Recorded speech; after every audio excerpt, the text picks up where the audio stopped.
Hello, boys and girls. Venture with me into parts unknown as we visit Babel and his Tower of Games.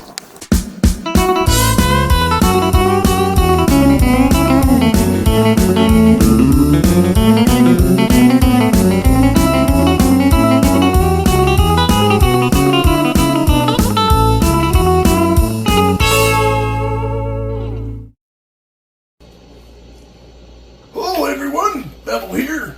Welcome to my Tower of Games. We're back to review some games based on one of summer's biggest blockbusters.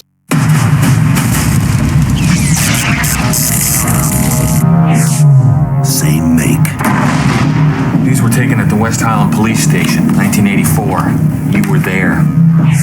Same model. These were taken today. You have to let me see my son. He's in great danger. New mission. Arnold Schwarzenegger. Terminator 2, Judgment Day. The 1 foot tall dinosaur that lives in a petrified Metroid head is going to tell us what our first game is. What's our first T2 game?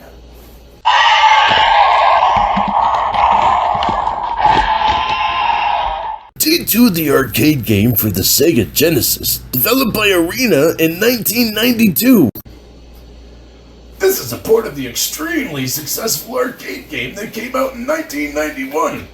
This game is an on-rails shooter, and you play as one of two T-800s sent to travel to the year 1997 from the future to protect John Connor from the T-1000. You start out amidst the excitement of the future war as you make your way to Skynet. On your way through the endless forest of T-800s and flying hunter-killer jets, you'll come across different items that power up your machine gun, one-ups, resupply your rockets, or clear the screen of enemies. You'll want to save up your rockets if you can to easily dispatch the hunter-killer tanks, and you'll have to take them apart one piece at a time.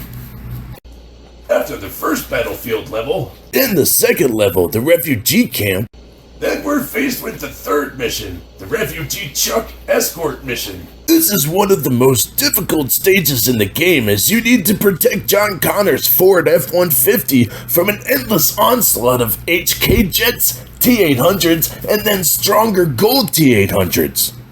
Making sure that the truck makes it to Skynet as intact as possible is a very difficult task, as enemies swarm John's truck from all sides. If you make it to Skynet, then it's even more mayhem, as Skynet pulls out all the stops with T-800s, hunter-killer jets, hunter-killer tanks, pods, and robotic snakes to keep you from getting to its core. The next stage is the Cyberdyne facility, where you need to destroy every bit of hardware and tech to ensure that Skynet is not created.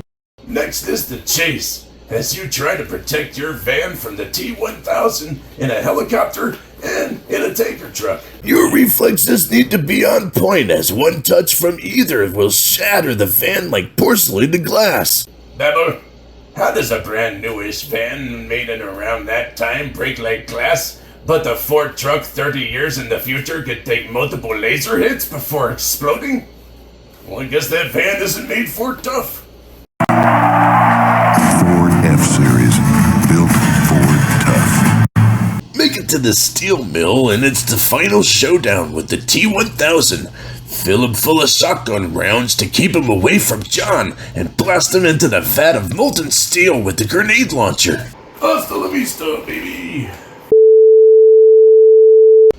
T2, the arcade game for the Super Nintendo and Sega Genesis, are awesome arcade-perfect ports, and the Nintendo Super Scope and the Sega Menacer light guns make it an even more awesome experience. My father, Pop Von Babel, played these arcade games often, and back in the day he'd say having two players was absolutely necessary to get through the protection stages and destroying everything at Cyberdyne Labs. We here at Babel's Tower of Games give T2, the arcade game for the Sega Genesis and Super Nintendo, 5 broken horns out of 5. What's our next Terminator game then?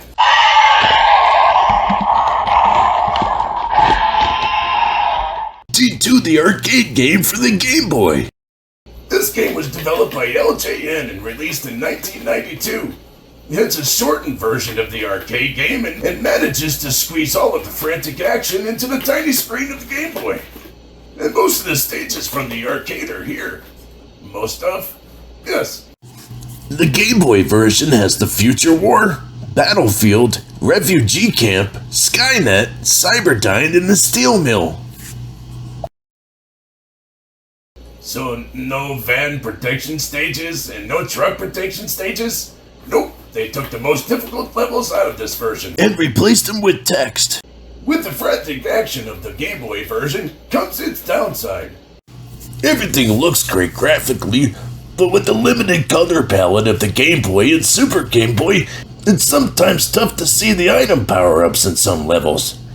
No matter if it's poop brown or pea soup green. Terminator 2, the arcade game for the Game Boy, is one of the best ports of an arcade game we've seen on this system so far, even if seeing the power-ups is a bit difficult.